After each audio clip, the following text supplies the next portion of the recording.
And today we start with the Doppler effect. According to this, whenever there is a relative motion between the source of light and the observer, what will happen? The apparent frequency of the light received from the source to the observer is different from the true frequency that the source will emitted. कहने का जाता है जब let's say this is the your source, ठीक है जी, और ये आपका क्या है, ऑब्जर्वर है।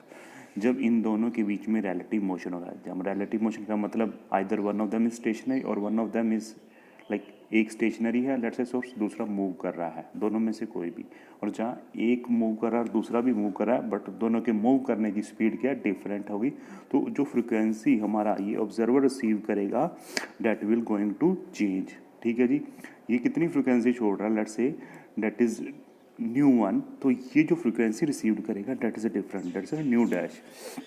apparent frequency of the light increases when the distance between the source of light and the observer is decreasing।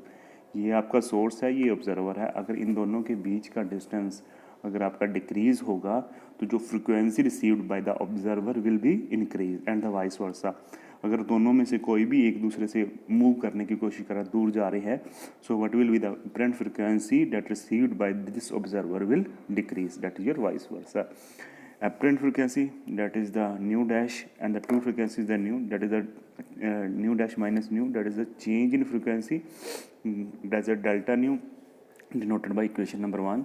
so delta nu by nu, that is the change in frequency upon that of the true frequency, that is your fractional change in frequency।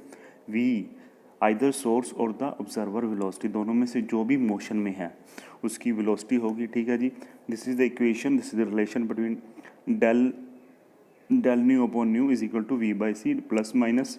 अगर plus minus c का मतलब क्या है, plus का मतलब जब apparent frequency आपकी true frequency से ज़्यादा होगी और जब ट्रू फ्रिक्वेंसी एपरेंट से ज़्यादा होगी तो minus. Like this sign you have note to kept in your mind, this will come from this. Apparent frequency और ट्रू फ्रिक्वेंसी आपको दी होगी, अगर वो ज़्यादा होगी तो अपने आप वो प्लस आ जाएगा, अगर ट्रू फ्रिक्वेंसी ज़्यादा होगी तो अपने आप माइनस आ जाएगा। C is the velocity of light that you know, that is your equation number 2।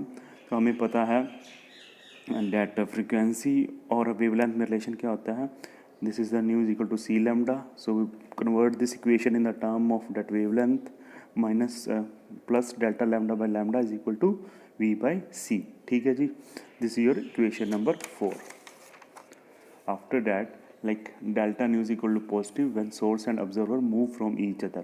ये तो पॉजिटिव ही होगी जब apparent frequency आपकी ट्रू फ्रिक्वेंसी से ज़्यादा होगी, that mean nu dash minus nu होता है, अगर न्यू डैश बड़ा है तो this will be the positive. ठीक है जी, that your change in frequency that is called blue shift. तो apparent फ्रिक्वेंसी इंक्रीज होगी, ठीक है जी, और apparent वेवलेंथ हमारी डिक्रीज होगी। ठीक है जी, सी दिस रिलेशन, ठीक है जी, दिस वन। तो अगर ये बड़ी होगी इससे तो we can say this one is the positive quantity plus. Similarly when delta new is equal to minus time, negative होगा कब होगा, when source and observer recede from each other, दोनों में से कोई या दोनों एक दूसरे से दूर जा रहे होंगे, तो उस केस में क्या होगा, आपकी एपरेंट फ्रिक्वेंसी कम होगी ट्रू फ्रिक्वेंसी से। तो ट्रू फ्रिक्वेंसी ज़्यादा है तो आपको पता है न्यू डैश माइनस न्यू होता है, तो सेकंड वाली ट्रू ज़्यादा है तो डेट क्वांटिटी क्या होगी, डेल्टा न्यू क्या होगा हमारा minus, because change in frequency क्या होती है न्यू डैश माइनस न्यू बड़ा है न्यू डैश से इसलिए negative, so that is called red shift. ठीक है जी, एपरेंट फ्रिक्वेंसी यहाँ पे कम होगी और एपरेंट वेवलेंथ यहाँ पे इंक्रीज होगी, डेट इज एपरेंट का मतलब न्यू डैश लैम्डा डैश, यहाँ पे भी आपका apparent frequency that is a new dash, apparent wavelength is a lambda dash.